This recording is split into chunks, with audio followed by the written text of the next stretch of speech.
Hello guys, welcome to our channel. So AP TET 2024లో వచ్చిన English questions మనం చూస్తూ ఉన్నాం. సో ఇది థర్డ్ వీడియో. సో ఈ పేపరు ఎస్జిటికి సంబంధించింది. సెకండ్ సెషన్లో 29th ఫిబ్రవరి జరిగింది ఇది. So let's start. So guys, our channel is learn with doctor Anjibabu. So if you like this video after watching this, మీకు నచ్చితే వాచ్ చేసిన తర్వాత please subscribe and share with your friends. Right, so let's look at 61 question. So there are 30 questions in English. You have 30 minutes to do it. So in this video I'm going to present only 15 questions. Okay, the remaining 15 questions will be in the next video. So first question number 61. Select the sentence in the simple present tense. Simple present tense no unna question meer select cheyali. Let's see. So simple present tense so తెలిసి ఉండాలి. తెలిస్తే కానీ మీరు answer చేయలేరు. So you look at the questions. She will be playing, they are eating, she reads books, so visited. So ఇక్కడ so 4 రకాల sentences ఉన్నాయి. So ఇందులో మీరు క్విక్గా 1 minute సింపుల్ ప్రజెంట్ టెన్స్ ఏదో మీరు సో క్విక్గా మీరు పిక్ చేసుకోవాలి. సో మీరు ఎంత తక్కువ టైం ఉపయోగించి ఆన్సర్ పిక్ చేసుకుంటారనే దాని మీదే మీ సక్సెస్ డిపెండ్ అయి ఉంటుంది. So how do you do that? మీరు దీని మీద ఎక్కువ వర్కౌట్ చేయాలి, ఎక్సర్సైజ్లు ప్రాక్టీస్ చేయాలి, అప్పుడే మీరు ఇది చేయగలరు. రైట్, ఎట్లా కీవర్డ్ ఏంటి అనేది మీరు అర్థం చేసుకోండి. సో విల్ బీ ప్లేయింగ్ అనేది future tense. So future continuous tense. Are eating present continuous tense. And she reads books, this is simple present tense. We visited that museum last year, visited, so this is V2, this is past simple past tense. Right? So ఎట్లా అర్థమవుతుంది ఇది? she will be playing football later అనేది future continuous tense. Will be plus so will be plus V1 plus ing form వస్తుంది ఇందులో. So they are eating, ఇది continuous tense, ఇది present continuous tense. Are eating కాబట్టి present continuous tense. So వీటికి సంబంధించిన వీడియోలన్నీ నేను ఇంతకుముందు చాలా కాలం క్రితం చేశాను. ఒకసారి నా ఛానల్లోకి వెళ్ళి ఒకవేళ మీకు స్టిల్ డౌట్ ఉంటే ఈ టెన్సెస్ సంబంధించి మీరు పాత వీడియోలు చూడవచ్చు. షీ రీడ్స్ బుక్స్ అనేది సింపుల్ ప్రజెంట్ టెన్స్. ఎందుకు సింపుల్ ప్రజెంట్ టెన్స్ అంటే రీడ్ చూడండి, V1 వచ్చిన తర్వాత ఎస్ కానీ ఈఎస్ కానీ వచ్చింది. ఎస్ కానీ వస్తుంది. ఇక్కడ ఎస్ వచ్చింది. సో కొన్నిసార్లు సో ఎస్ కానీ ఈఎస్ కానీ లేకుండా కూడా ఉండొచ్చు. So here V1 plus S వచ్చింది. సో V1 ప్లస్ ఎస్ అనేది సింపుల్ ప్రజెంట్ టెన్స్లో మాత్రమే వస్తుంది. Read plus S. సో ఎట్లా ఇది సింపుల్ ప్రజెంట్ టెన్స్ అనేది మీరు ఒకసారి సింపుల్ ప్రజెంట్ టెన్స్ గురించి అర్థం చేసుకోవడానికి ట్రై చేయండి. Let's look at it. Simple present tense ఎలా వాడతాం మనం? To describe habits, unchanging situations, general truths and fixed arrangements etcetera.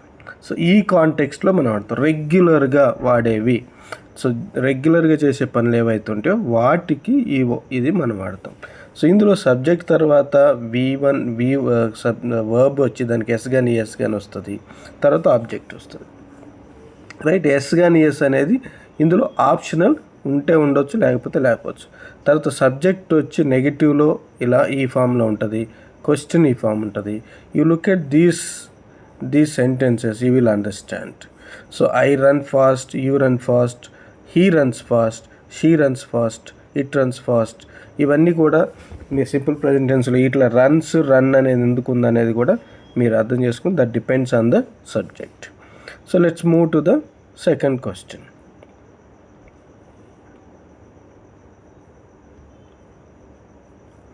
Right, question number 62. She dash practises the piano. So ఇక్కడ కూడా మీరు సింపుల్గా అర్థం చేసుకోవాల్సింది ఏంటంటే this is also simple present tense. Simple present. So first question simple present టెన్సే అడిగాడు, second question కూడా సింపుల్ ప్రజెంట్ టెన్స్ అడిగాడు. సింపుల్ ప్రజెంట్ టెన్స్ యాక్చువల్లీ చాలా ఇంపార్టెంట్. కొన్నిసార్లు మనకు కన్ఫ్యూజ్ అవుతుంది, దాన్ని జాగ్రత్తగా మీరు అర్థం చేసుకోవడానికి ప్రయత్నించు. సో ప్రాక్టీసెస్ ఉంది కాబట్టి సింపుల్ ప్రజెంట్ టెన్స్. నేను చెప్పాను V1 తర్వాత ఎస్ కానీ ఈఎస్ కానీ వస్తుంది కొన్నిసార్లు, ఇది ఆప్షనల్, కొన్నిసార్లు రాదు. రైట్, ఇప్పుడు మీరు చేయాల్సింది ఏంటంటే ఈ వర్డ్స్లో ఏ వర్డ్ ఇక్కడ ఫిట్ అవుతుందో చూడాలి. Choose the option that fits the blank. She sometimes practises the piano, she now practises the piano, tomorrow, yesterday. Right.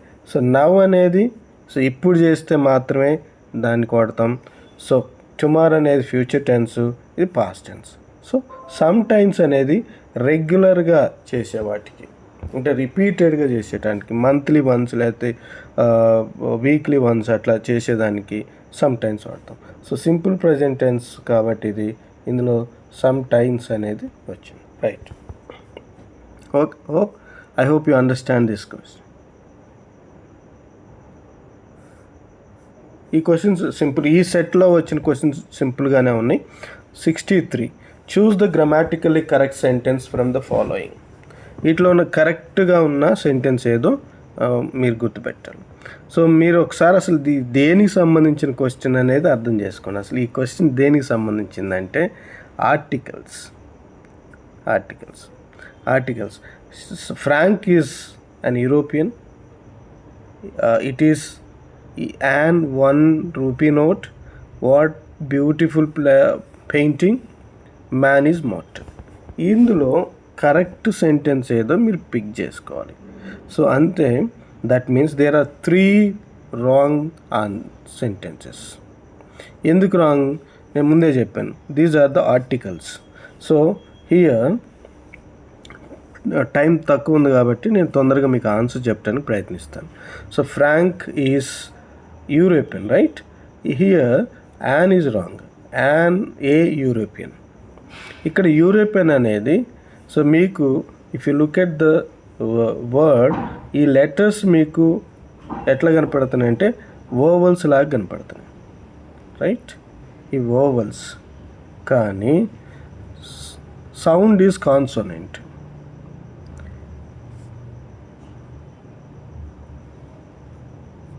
Sound is consonant.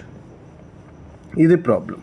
So కొన్నిసార్లు మనం ఏం చూస్తామంటే we just look at the letter and we come to a conclusion. No, look at the sound first. ఇక్కడ sound మాత్రమే మీరు గుర్తుపెట్టుకోవాలి. So 1 you European. So here you sound వస్తుంది, ఇక్కడ 1లో వా సౌండ్ వస్తుంది. Right. So that's why here also it must be a. Here also A. So here article is missing. What a beautiful painting it is. Man is mortal. So here no article is required.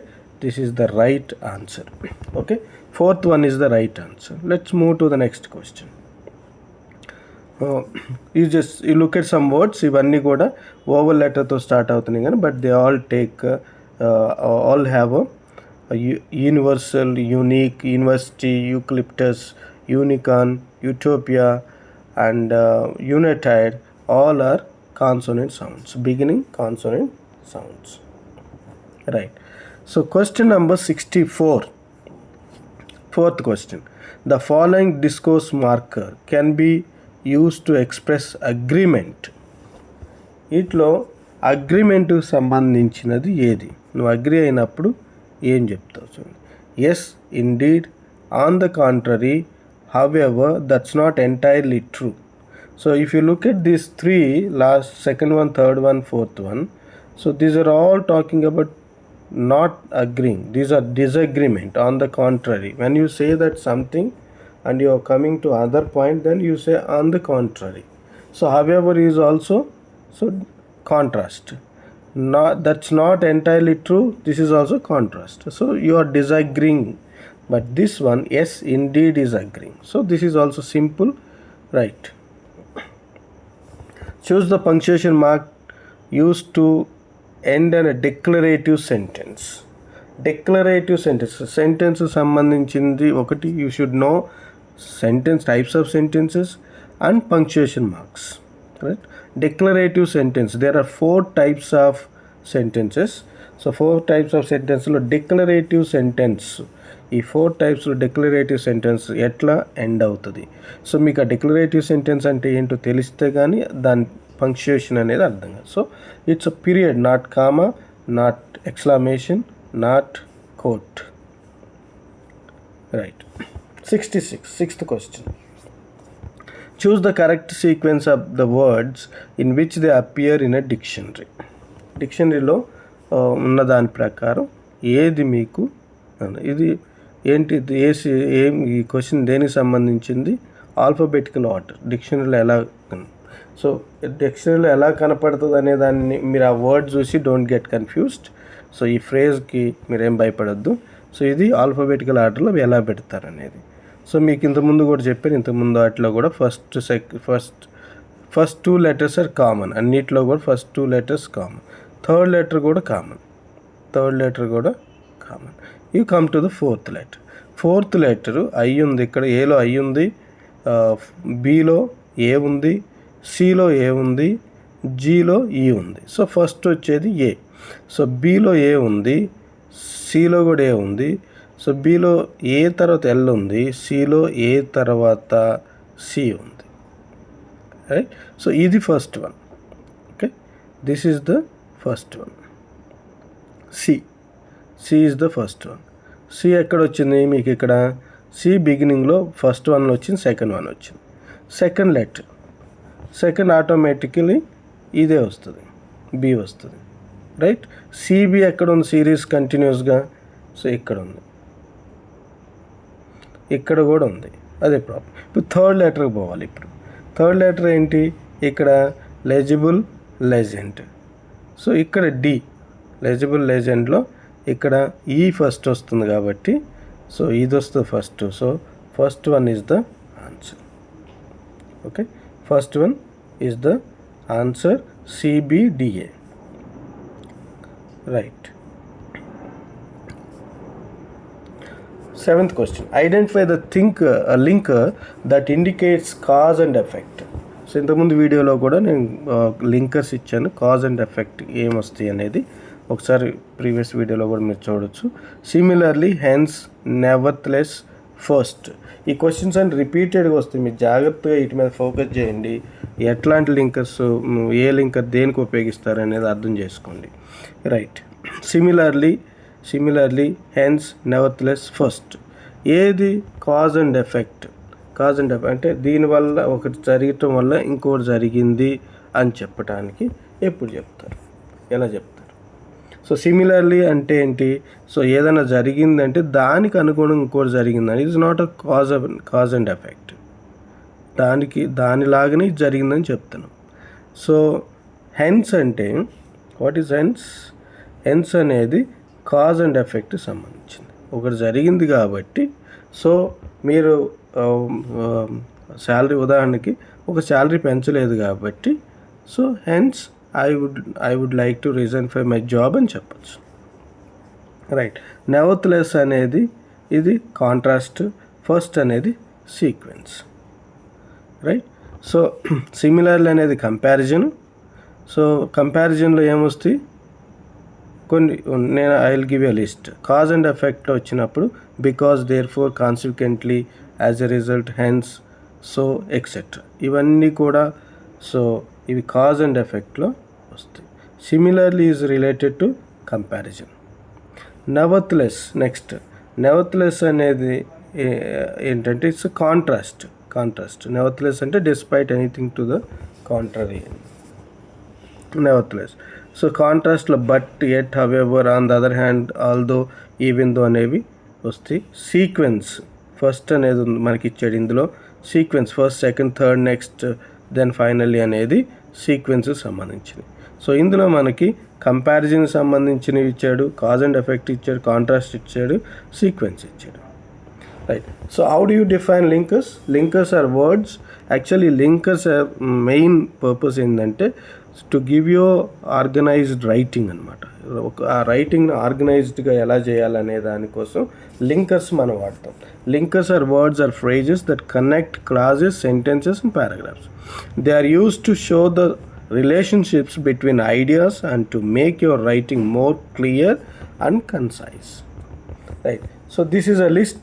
మీరు ఒకసారి video pause చేసుకోండి, ఈ లిస్ట్లో ఉన్న linkers ఒకసారి చూడండి. Will go to the next question. Identify the following sentence. Identify the complex sentence. మీరు ఇందులో ఎక్కువ మిమ్మల్ని ట్రబుల్ పెట్టకుండా వాడు చాలా సింపుల్గా కాంప్లెక్స్ సెంటెన్స్ ఏందో కనుక్కోమన్నాడు. రైట్, కాంప్లెక్స్ సెంటెన్స్ అంటే ఏం చెప్పాను నేను? సో ఇన్ ద ప్రీవియస్ దాంట్లో 2 ఇండిపెండెంట్ క్లాజెస్ ఉంటాయి. 2 ఇండిపెండెంట్ క్లాజెస్. ఓకే, మీరు చూడండి ఇక్కడ, he couldn't go to the party because he was feeling sick. He danced gracefully on the stage. She exercises every morning. They take the bus.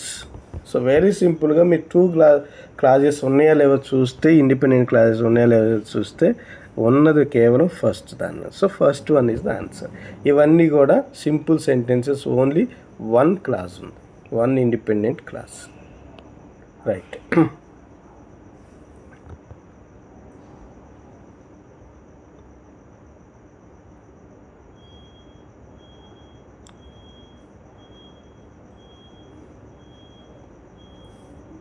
Right.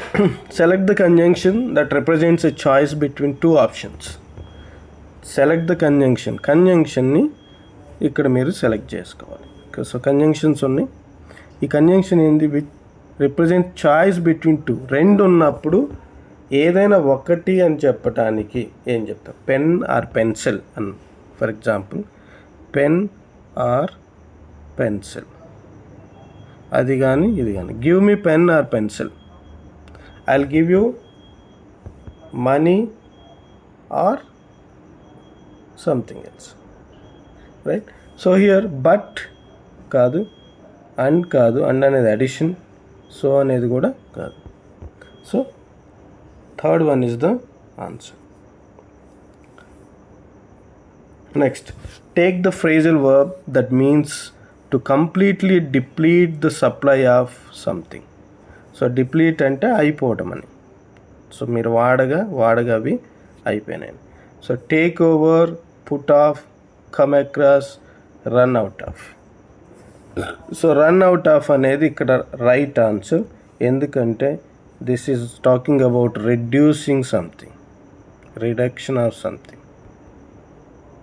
అయిపోయింది. To completely deplete the supply of something. So take over అనేది ఏదైనా ఒక company ఇంకొక దాన్ని take up చేస్తే దాన్ని take over అంటారు. Put off అంటే postponement. Okay, postponement. Come across అనేది ఎవరినైనా మీరు కలిస్తే, ఎవరినైనా చూస్తే, that is called come across అంటారు. రన్ అవుట్ ఆఫ్ అనేది రైట్ ఆన్సర్ హియర్. సో మీకు ఇక్కడ మీనింగ్స్ ఇచ్చాను, you just look at the meanings. What is a phrasal verb? So phrasal verb ఏంటి? So a phrasal verb is a combination of a verb and preposition, a verb and an adverb, a verb with both adverb and preposition. So వీటిని particles అని కూడా అంటాం. Verb plus particle అంటాం. Verb plus particle. Okay, so right. వీటి మీద కొంత exercise చేయండి మీరు, వాటిని జాగ్రత్తగా గుర్తుపెట్టుకోవడానికి ప్రయత్నించండి. Choose the type of sentence that expresses a direct command or instruction. Okay, so types of sentences మీద ఇంకొక క్వశ్చన్. ఇంతకుముందు టైప్స్ ఆఫ్ సెంటెన్స్ అడిగి దాని ఫంక్షన్ అడిగాడు. ఇందులో 72లో is asking type of sentence. So ఈ సెంటెన్స్ ఏంటి? Which expresses direct command or instruction.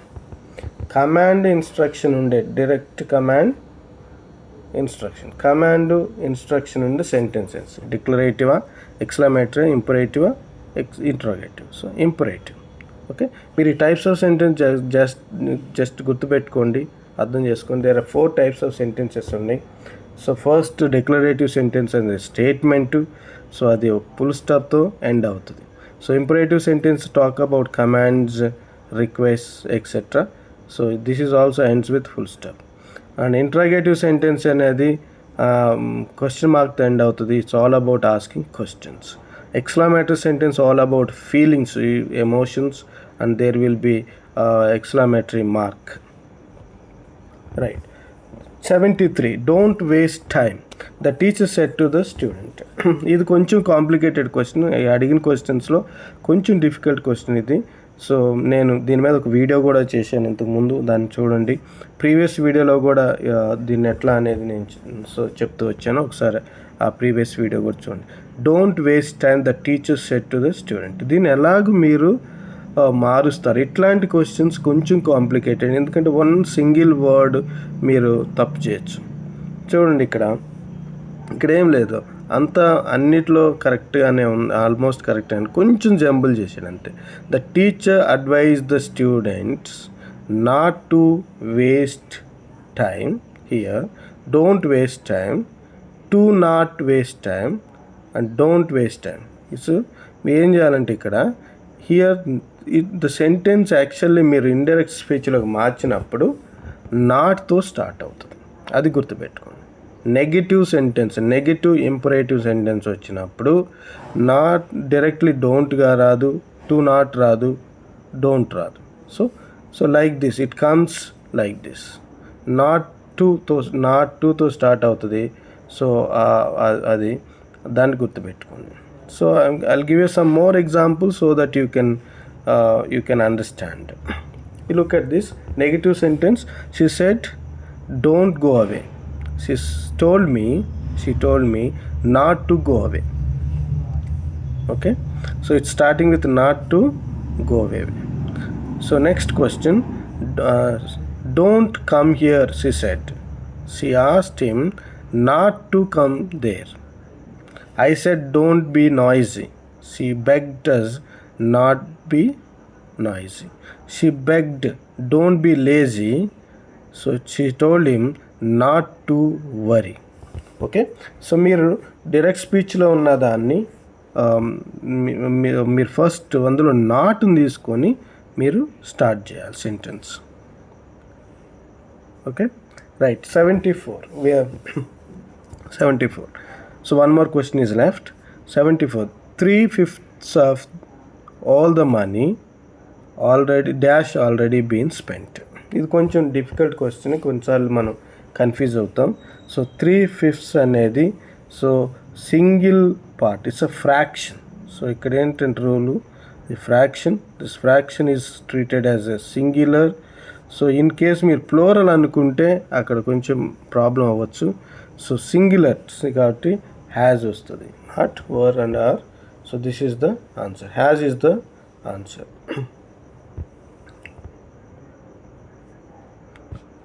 So next one,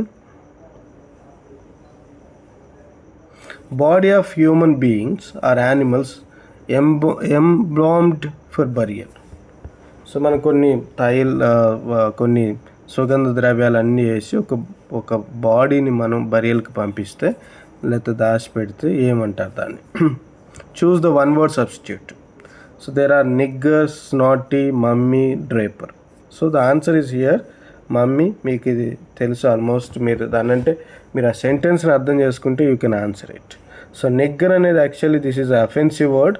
nigger అనేది బ్లాక్ పీపుల్ని అట్లా నిగ్గర్ అని పిలుస్తారు. స్నాటీ అంటే ముక్కు పుడక. డ్రేపర్ అనేది ఎవరైనా నీట్గా క్లీన్గా తయారైతే వాళ్ళని డ్రేపర్ అంటాం. Right, thank you guys for watching. If you like this video, మీకు ఈ వీడియో నచ్చితే తప్పకుండా సబ్స్క్రైబ్ చేయండి, మీ ఫ్రెండ్స్కి షేర్ చేయండి. Thank you.